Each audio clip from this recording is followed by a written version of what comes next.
లూకాసు వార్త 4వ అధ్యాయము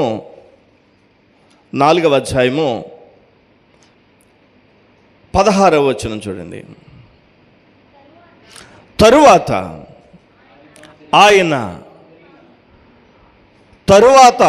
ఆయన తాను పెరిగిన నజరేతునకు వచ్చెను. వినండి.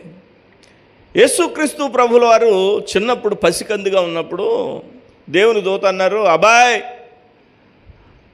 ఆ పసికందుని ఇక్కడ ఉంచొద్దు, మీరు మీరు మీరు నజరేతుకు వెళ్ళిపోండి, మీరు నజరేతులో ఉండండి, ఎందుకంటే ఆ బిడ్డకి క్షేమంగా ఉండాలి కాబట్టి నజరేతులో ఉండండి అని దేవుని దూత యేసేపుకి మరీకి చెప్పారు. అప్పుడు యేసేపు మరి ఏం చేశారంటే ఆ పసికందుని తీసుకుని నజరేతుకు వెళ్ళిపోయారు. నజరేతులోనే పెరిగాడు. ఎప్పటి వరకు? 12 సంవత్సరాల వరకు. 12 సంవత్సరాల వరకు ఇంచుమించుగా నజరేతులోనే ఉన్నాడు. ఆ నజరేతులో పెరిగినటువంటి యేసుక్రీస్తు ఆయనకి చిన్నప్పటి నుండి ఉండేటువంటి అలవాటు గురించి ఇక్కడ ప్రస్తావిస్తూ చూడండి. లూకాసు వార్త 4వ అధ్యాయం 16వ వచనం. తరువాత ఆయన తాను పెరిగిన నజరేతుకు వచ్చెను, తన వాడుక చొప్పున. వాడుకకి పర్యాయ పదాలు ఉంటాయి. వాడుకని ఇంకేమని పిలుస్తాం మనం? చెప్పండి. వాడుకని ఇంకేమని పిలవచ్చు మనం? అలవాటు, హ్యాబిట్స్, అలవాట్లు. యేసు ప్రభుకి ఒక అలవాటు ఉంది, యేసు ప్రభుకి ఒక వాడుక ఉంది. ఆ వాడుక అలవాటు ఏంటి అనంటే, తన వాడుక చొప్పున విశ్రాంతి దినమందు సమాజ మందిరములోనికి వెళ్ళి, ప్రభు అయిన యేసుకి విశ్రాంతి దినములో ఒక వాడుక ఉంది, ఒక అలవాటు ఉంది, దేవుని మందిరానికి వెళ్ళేటువంటి అలవాటు.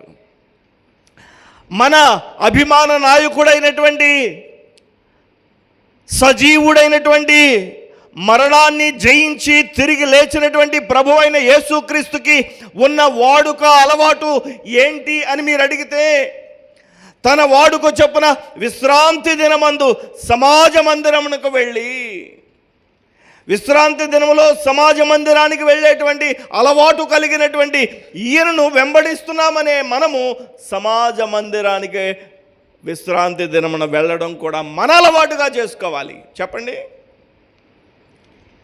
అంతేనా? మీకు అర్థమవుతుందా? యేసుక్రీస్తు ప్రభు యొక్క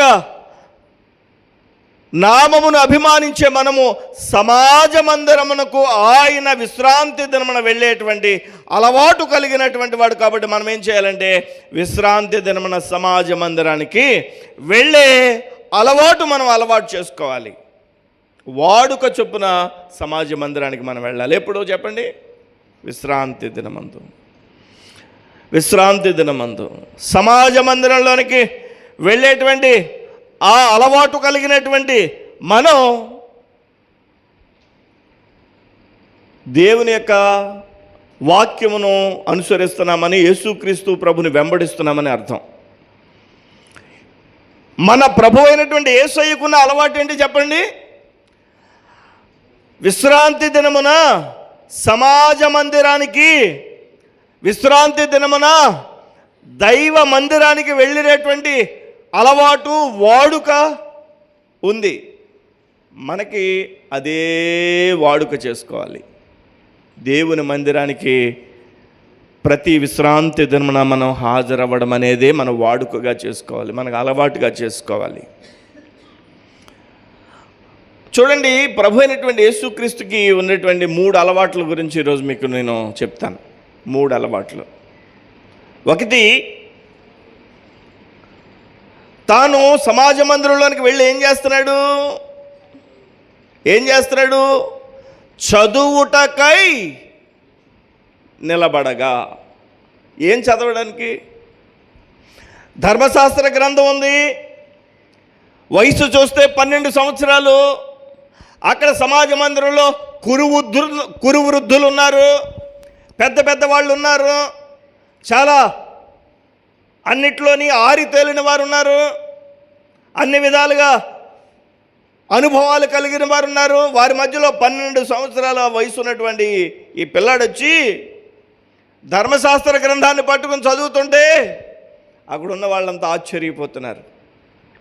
మొట్టమొదటిగా దేవుని మందిరానికి వెళ్ళేటువంటి అలవాటు, ప్రభు అయినటువంటి యేసుక్రీస్తుకి విశ్రాంతి దినాన్ని పాటించిన అలవాటు, దేవుని మందిరానికి వెళ్ళిన అలవాటు మనం చేసుకుంటే ప్రభు అయిన యేసుని వెంబడిస్తున్న వారిగా మనం ఉంటాం. విశ్రాంతి దినంలోనికి వెళ్ళి అక్కడ ఏం చేస్తున్నాడు? విశ్రాంతి దినమున దేవుని మందిరానికి వెళ్ళి అక్కడ ఏం చేస్తున్నాడు? వాక్యమును చదువుతున్నాడు, దేవుని వాక్యమును చదువుతున్నాడు, దేవుని వాక్యాన్ని చదువుతున్నాడు. దేవుని మందిరంలోనికి వచ్చిన మనం వాక్యాన్ని చదవాలి, వాక్యాన్ని చదవాలి. చదవడం వచ్చిన వాళ్ళందరూ వాక్యాన్ని తెరచి చూచి చదవాలి. వాక్యం చదవడానికి అవకాశం లేనటువంటి వాళ్ళు వాక్యాన్ని వినాలి. దేవునికి మహిమ కలుగును గాక. వాక్యాన్ని చదవడం అనేది మనం అలవాటుగా చేసుకోవాలి. వాక్యం చదివినప్పుడు ఏమవుతుందంటే మనకు దేవుని యొక్క కృపాశీర్వాదాలు ఉంటాయి. దేవునికి స్తోత్రం కలుగును గాక. దేవుని వాక్యం ఎక్కడ చదివించబడుతుందంటే మందిరంలో చదివించబడుతుంది. అందుకనే మన వాడుక ఏమై ఉండాలంటే దేవుని మందిరానికి వెళ్ళేటువంటి వాడుక అలవాటు కలిగి ఉండాలి. మనం దేవుని యొక్క మందిరంలో, దేవుని యొక్క సన్నిధిలో, సమాజ మందిరంలో వాక్యం చదువుతారు కాబట్టి, వాక్యం వినిపిస్తుంది కాబట్టి వాక్యాన్ని మనం ధ్యానం చేసేవారిగా ఉండాలి. హల్లెలూయా. వాక్యాన్ని మనం చదివేవారిగా ఉండాలి. చూడండి, కీర్తనల గ్రంథం 1వ అధ్యాయము 2వ వచనం ఒకసారి చదవండి. కీర్తనల గ్రంథం 1వ అధ్యాయం 1వ వచనం 2వ వచనం కూడా. కీర్తనల గ్రంథం 1వ అధ్యాయం 1వ వచనం 2వ వచనం కూడా చదవండి. దుష్టుల ఆలోచన చొప్పున నడువక, పాపుల మార్గము నిలువక, అపహాస్యకులు కూర్చుండు చోటున కూర్చుండక, యెహోవా ధర్మశాస్త్రమును ఆనందించుచు దివారాత్రులు దానిని ధ్యానించువాడు ధన్యుడు. దేవుని యొక్క వాక్యాన్ని చదివేవాడు, దేవుని యొక్క వాక్యాన్ని ధ్యానించేవాడు ధన్యుడు. ఎందుకంటే మన ప్రభు అయిన యేసుక్రీస్తు దేవుని మందిరానికి వెళ్ళాడు, ఆ మందిరంలో వాక్యాన్ని చదివాడు, వాక్యాన్ని ధ్యానించాడు. వాక్యాన్ని చదివిన, ధ్యానించిన ఆయనను వెంబడించే మనము మన అభిమాన నాయకుడైనటువంటి, మన రక్షకుడైనటువంటి యేసుక్రీస్తుని వెంబడిస్తున్నామంటే ఆయన అలవాట్లే మనకు కూడా అలవాట్లుగా మారిపోవాలి. ఆయన సమాజ మందిరానికి వెళ్ళినట్లుగానే, ఆయన యొక్క విశ్రాంతి దినమున దేవుని మందిరానికి వెళ్ళినట్లుగానే మనము దేవుని మందిరానికి వెళ్ళాలి. దేవుని మందిరంలో వాక్యాన్ని చదవాలి, ధ్యానించాలి. హల్లెలూయా. మన యేసయ్య అలవాటు ఏంటో చెప్పండి? విశ్రాంతి దినమున దేవుని మందిరానికి వెళ్ళడం, విశ్రాంతి దినమున దేవుని మందిరానికి వెళ్ళడం. రెండోది ఏంటంటే విశ్రాంతి దినమున మందిరానికి వెళ్ళిన ఆయన దేవుని వాక్యాన్ని చదవడం, లేకపోతే ధ్యానించడం. చదవడానికి నిలబడి చదువుతున్నాడు. కొంతమంది వాక్యం చదివేటప్పుడు మోకరించి చదువుతారు. మోకరించి చదివేంత బాడీ మిమ్మల్ని సహకరించకపోయినా కనీసం కూర్చుని వాక్యాన్ని చదవండి. పడుకుని వాక్యాన్ని బైబిల్ ఎప్పుడు పడుకుని ఎవ్వరు చదవద్దు, చదవకూడదు అలాగా. ఓకేనా? బైబిల్ చదివేటప్పుడు కూర్చుని చదవాలి, మోకరించి చదివితే ఇంకా మంచిది. వాక్యాన్ని చదవాలి, వాక్యాన్ని ధ్యానించాలి. దేవుని మందిరంలో వాక్యం చదవడం, వాక్యం ధ్యానించడం ఉంటుంది కాబట్టి వాక్యం అయి ఉన్నటువంటి దేవుణ్ణి ధ్యానించడం అంటే ఆయనతో సహవాసం చేయడమే. మన ప్రభు అయిన యేసుక్రీస్తుకి ఏ అలవాటు ఉంది? దేవుని మందిరానికి వెళ్ళి వాక్యాన్ని చదివే అలవాటు, దేవుని మందిరానికి వెళ్ళి వాక్యాన్ని వివరించే అలవాటు, దేవుని మందిరానికి వెళ్ళి వాక్యాన్ని వినే అలవాటు ఉంది. మనకు కూడా అలాంటి అలవాటు కావాలి. చూడండి, ప్రకటన గ్రంథం 1వ అధ్యాయము, ప్రకటన గ్రంథం 1వ అధ్యాయము 3వ వచనం. సమయము సమీపించినది గనుక ఈ ప్రవచన వాక్యములో, దేనికి సమయం సమీపించింది? ఆయన రాకడకు సమయం సమీపించింది గనుక ఈ ప్రవచన వాక్యములు చదువువాడును వాటిని విని ఇందులో వ్రాయబడిన సంగతులను గైకుని వారును ధన్యులు. టైం అయిపోతోంది కాబట్టి వాక్యాన్ని చదివేవారు, వాక్యాన్ని వినేవారు ధన్యులు. వాక్యం ఎక్కడ చదవబడద్దంటే దేవుని మందిరంలో. వాక్యం ఎక్కడ వినిపిస్తుందంటే దేవుని మందిరంలో.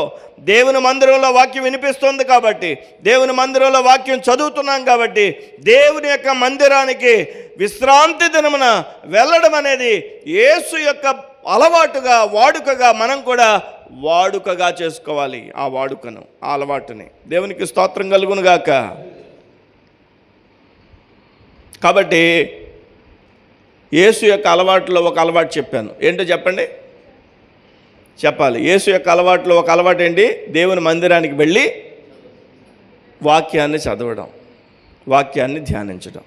మనం కూడా దేవుని మందిరానికి వెళ్ళి ఎప్పుడు వెళ్తాడైనా?